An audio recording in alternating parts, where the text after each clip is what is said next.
In a world where kingdoms fall and stars still remember names, this song was forged from magic memory and the dream that refused to die. Welcome to a tale where wonder still breathes. This is the story, The Cup of Endless Tea, a story of quiet love that never runs dry for Wheein, created by Spampara. If this tale stirred something in you, a memory, a dream, or a truth, our Ko-fi, Amazon, and Patreon links are in the description. Support helps us keep writing for you and the ones you hold dear.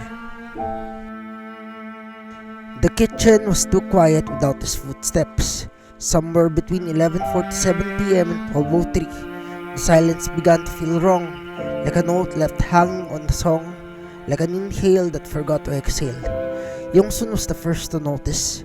She lay curled on the couch in her cardigan, half watching a documentary neither of them had planned to finish.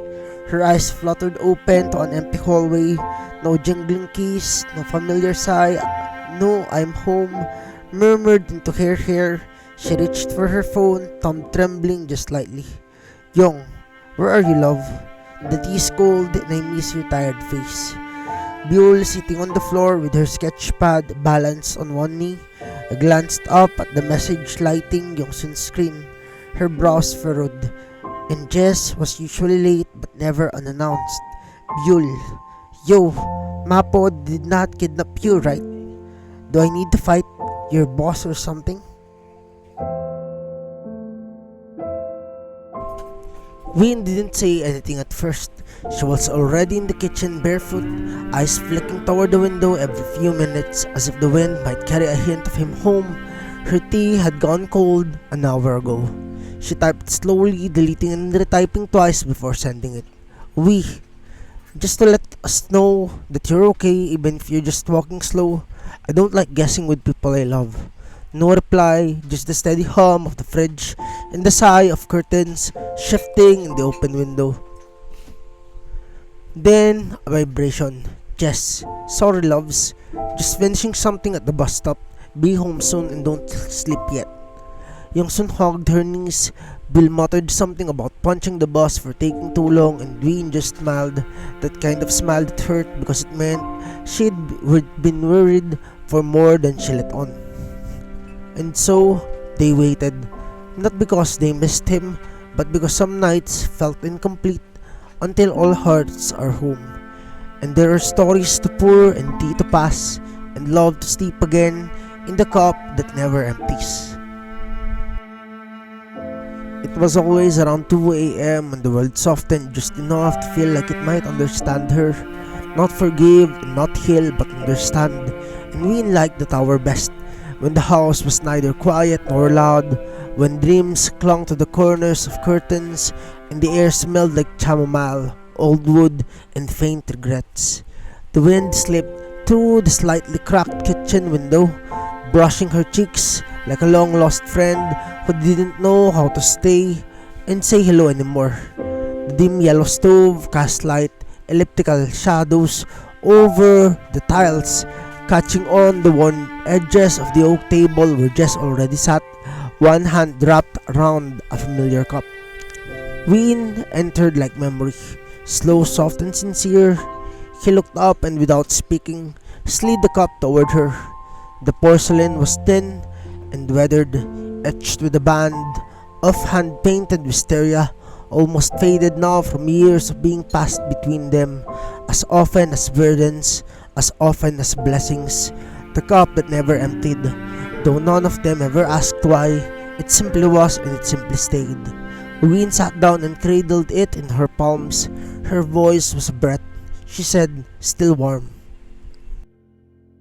"It always is," Jess said, with that soft look reserved only for moments that felt like prayers. She stared into the steam for a long time. He let her. The silence between them was full, not awkward, not heavy, just full, like a lake you don't mind drowning in. "I've been wondering," she said, eyes still on the cup, "if I'm too small for the kind of life we've been building." Just tilted his head and said, "What makes you think that, love?" She exhaled because everything feels so big. Your job in Mapo, Young's heart, Byul's fire, and me. I just want to sit on rooftops and paint badly. I want to sleep at odd hours and cry during grocery ads. Just chuckled. You also want to make everyone laugh when they forget, and to sing when nobody's brave enough, and of course to whisper to cats until they come down from trees. Wheein blinked slowly. Do you think that's enough? I think, he said, that love is made from small things, and no one holds the small things like you do.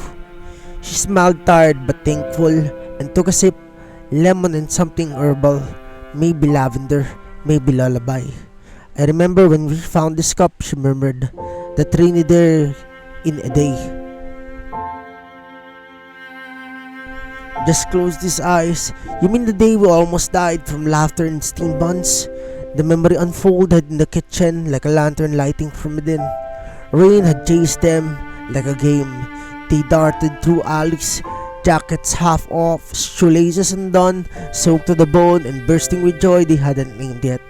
Yongsun had tried to cover Wheein with her coat but failed spectacularly, both of them ending up dripping and squilling near the steamed bun stall that smelled like heaven. Byul twirled in the street, her arms out like a windmill on fire, shouting that she was baptizing her chaos. Jess bought 4 buns and forgot who he gave them to. The shop had been tucked between buildings, a creaky sign swinging in the wind. It smelled of sandalwood, old dust, wet pavement, and stories. And there, by the back, between a stack of cracked teacups and antique clocks, sat the cup. Wheein was the one who picked it up, said that it felt like an old soul, said that it felt like it knew how to listen. Byul had insisted it was cursed. Yongsun said it was probably a love story. Jess said it was on sale and they brought it home. Now it sat before them in the centerpiece of their quietest rituals. Yongsun's voice stirred from the living room, a sleepy sound, a song only heard in dreams. She emerged like mist over a lake, cardigan slipping off one shoulder, her hair was wide, eyes searching. She saw the light and 2 figures seated in silence and followed the steam trail to them. Tea, she whispered. Jess poured. Wheein handed it to her with a small bow of her head. Yongsun held the cup in both hands like a psalm. Dreamed I was running through a fog, she murmured. Every time I turned, someone I loved disappeared, but the fog smelled like you. Sounds like mortality, Wheein said softly.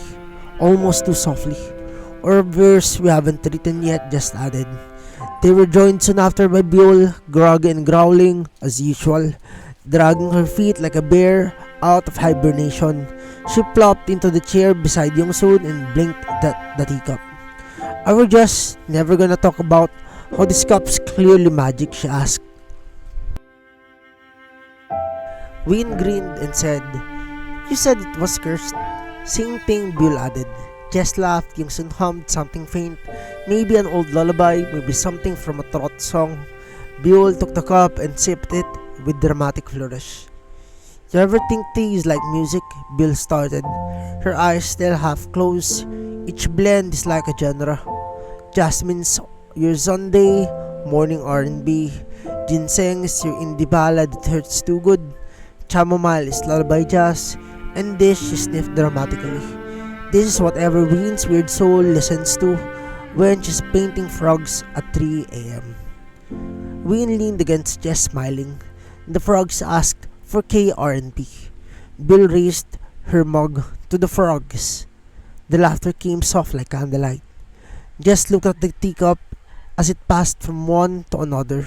He remembered when Wheein brewed ginseng tea the week he fell ill and couldn't speak. She placed the cup beside him every day without saying a word, but in her silence he felt everything. He remembered when honey ginger blend she made for Yongsun when her voice failed. Wheein had cried behind the door not knowing Jess had heard, and the peppermint chamomile blend she handed Byul after that disastrous show. When Byul threw her mic down and swore she'd quit, Wheein didn't speak. She just offered tea. This is how she loved. Not loudly, not in fireworks, but in a warmth that kept warming. It was nearly dawn when the tree grew cool. They had all fallen asleep. Yongsun curled beside Jess on the bench, her breath calm as moonlight. Byul slouched backward with her hoodie over her head, snoring through her nose, and Wheein laid across the table, her hand still on the cup, as if guarding it. The city outside exhaled. Light spilled to the windows, brushing over their sleeping forms, catching in Yongsun's lashes, Byul's smudged notebook, and Wheein's hand. The kitchen was golden, quiet and real, and in the center of it all, the cup still sat, still warm and still full. And when they woke, it would be passed again, from love to love, from heart to heart. Wheein would smile softly, say nothing, just brew a new blend, and let the steam rise. Because some people write songs, some people fight dragons, and some like her keep love alive with cups of endless tea. Long after the tea had cooled and the room surrendered to the morning, the teacup remained. Empty to the eye maybe, but not to them. They had never needed it to hold liquid, only meaning and only memory. It wasn't just porcelain, it was a promise. One passed gently, never rushed. Wheein's hand steady on the hush of night. Yongsun's fingers, the lip like a lullaby. Bill's palm, warm, careless but certain. Jess's grip like an anchor, quiet and loyal. The cup knew all their seasons. It had caught their laughter when it bubbled out unplanned, held their silence when words were too fragile. It had sat between them during heartbreak and healing, always full, even when none of them had poured. They never called it sacred. They didn't need to. They just knew. Some nights it held ginseng, others lavender and lemon balm, but always it held them, the tired parts, the silly parts, the hopeful, aching, growing parts.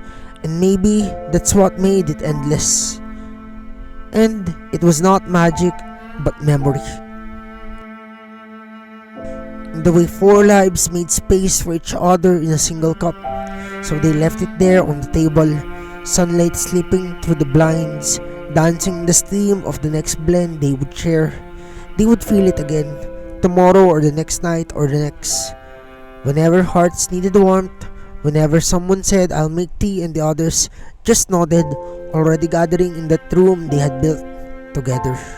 One table, four chairs, one old cup, and the love that never ran out.